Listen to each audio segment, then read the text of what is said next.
శ్రీమతే రామానుజాయ నమః. అస్మద్గురుభ్యో నమః. పుండ్రైర్ద్వాదశభిర్యుతం విలసితం దండైస్త్రిభిర్మండితం కాషాయేన శిఖోపవీతరుచిరం దోర్మూలచక్రాంబుజం ఆసీనం జలజాసనైశ్చ తులసీ పద్మాక్షమాలాంచితం యుక్తం చాంజలిముద్రయా రవినిభం శ్రీభాష్యకారం భజే. జ్ఞానానందమయం దేవం నిర్మలస్ఫటికాకృతిం ఆధారం సర్వవిద్యానాం హయగ్రీవముపాస్మహే.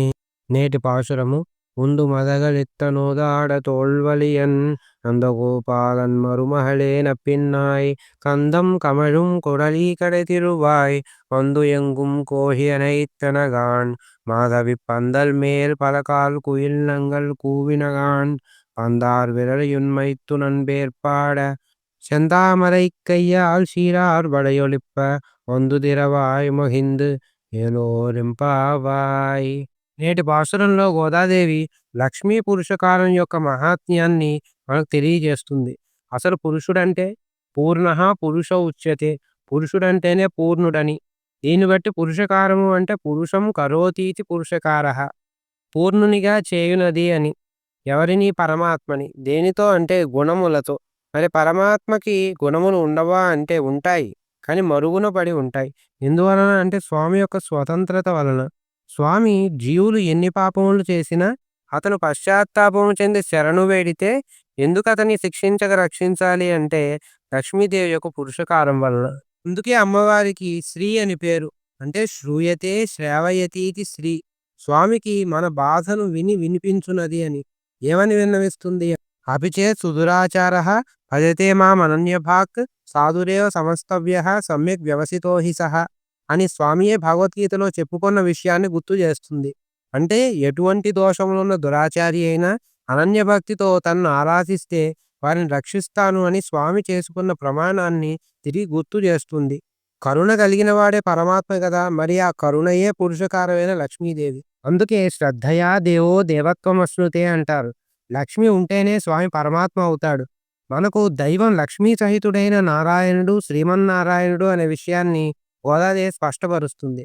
స్వామి పరవాసుదేవునిగా ఉన్నప్పుడు శ్రీభూనీలాదేవేరులతో పురుషకారాన్ని అనుగ్రహిస్తాడు. అదే రామునిగా ఉన్నప్పుడు సీతాదేవి మనకు పురుషకారము.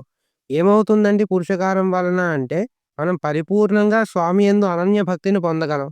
ఎలాగా అంటే రామాయణంలో స్వామి హనుమ అప్పటి వరకు సుగ్రీవుని మంత్రినని, ఫలానా వారికి చెందిన వాడినని చెప్పుకున్నప్పటికీ సీతాదేవి సందర్శనానంతరం, అమ్మవారితో సంభాషణ అనంతరం దాసోహం కోసలేంద్రస్య, నేను స్వామి యొక్క దాసుని అని చెప్పుకున్నాడు. స్వామి హనుమ యొక్క నమస్కార క్రమము కూడా మారింది. మొదట్లో ససూర్యాయ మహేంద్రాయ పవనాయాత్మయోనయే అని చెప్పుకున్న సీతాదేవి యొక్క అనుగ్రహం లభించుటచే నమోస్తు రామాయ స లక్ష్మణాయ దేవ్యై చ తస్యై జనకాత్మజాయ అని అనగలిగారు. అది పురుషకార యొక్క ప్రభావము. మరి కృష్ణావతారంలో పురుషకార స్వరూపిణి ఎవరు అంటే నప్పిన్న పిరాట్టి అనగా నీలాదేవి. మహాభారతంలోను హరివంశంలోను నీలా పరిణయం మనకు కనిపిస్తుంది. ఈవిడ యశోద యొక్క తమ్ముడైన కుంభుని కుమార్తె. ఈమె ఎంతో గుణవతి రూపవతి అగుటచే పిన్నాయని, నల్ల పిన్నాయి, నప్పిన్నాయి అని ద్రవిడ భాషలో వ్యవహరిస్తారు. పూర్వాచార్యులు ఓంకారంకు అర్థం చెబుతూ అకారం అంటే పరమాత్మ అని, మకారం అంటే జీవుడని, ఉకారం అంటే పురుషకార స్వరూపిణైన లక్ష్మీదేవి అని చెప్పారు. ఆ విషయాన్ని తెలియజేస్తున్నదా అన్నట్లు నేటి పాసురాన్ని కూడా ఉకారంతో మొదలుపెట్టింది గోదాదేవి.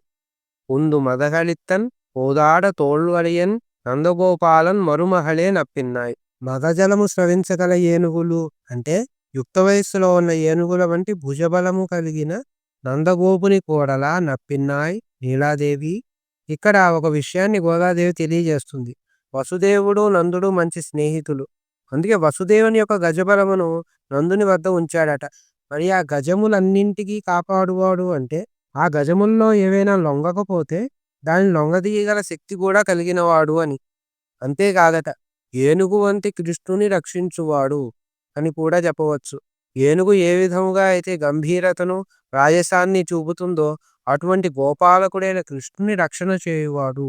ఈ ఉపమానాన్ని అనుసరించి కృష్ణదేవరాయల ఆముక్తమాల్యదలో గోదాదేవి తండ్రి అయిన విష్ణుచిత్తుని వర్ణిస్తాడు.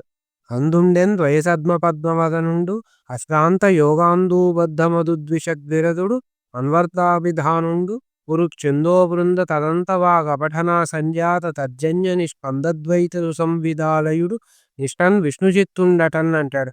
ఆ పద్యంలో అశ్రాంత యోగాంధూబద్ధ మధుద్విషద్విరదుడు అంటే నిత్యము స్వామినే ధ్యానం చేస్తూ భక్తి అనే గొలుసుతో మధుద్విషద్విరదుని బంధించాడు. మధుసూదనుడు అనే ఏనుగుని బంధించాడు అని చెప్తాడు. ఈ పాసురంలో నందుని కోడలిగా నీలాదేవిని చెప్పింది. అందున ముందు పాసురంలో గొప్ప దాతగా నందుని చెప్పి, ఈ పాసురంలో నందుని యొక్క గొప్ప పరాక్రమాన్ని చెప్తుంది. ఎందుకంటే సుందరకాండలో సీతాదేవి హనుమకు తనను తాను పరిచయం చేసుకుంటూ "స్పృశా దశరథస్యాహం శత్రుసైన్య ప్రతాపినః" అని చెప్తుంది. అంటే దశరథుని కోడలినే అని చెప్పుకుందట. అంటే వివాహిత అయిన స్త్రీని వారి మామగారి పేరుతో పలానా వారి కోడలను వ్యవహరించాలట. అంతేకాదు చతుర్సైన్య ప్రతాపినః అని ఎంతో పరాక్రమవంతుడైన వాడని కూడా చెబుతుంది. అందుకే మాకు పురుషకారం చేసిపెట్టి ఆహా నందుని కోడలు కాబట్టి వారి వ్రతముకు సాఫల్యాన్ని చేకూర్చింది అనే పేరు మీ మామగారిని తెచ్చిపెట్టమ్మా అని చెబుతుంది. కందం కమజం కుడలి కడతిరువాయ్ సహజమైన సుగంధము కలిగిన కేశపాసము కలదానా కలుపు తీయమమ్మా అంటుంది. ఎందుకంటావేమో తెల్లవారింది. అందుకు సంకేతం కోశి అనయిత్తనగాన్ కోళ్లు కూస్తున్నాయి. మాధవి పందల్మేల్ పలకాలు కుయిళ్ళంగల్ కూవినగాన్ మాధవీలతల పందిరిపై ఎన్నో కోయిలలు పూజంతములు చేస్తున్నాయి.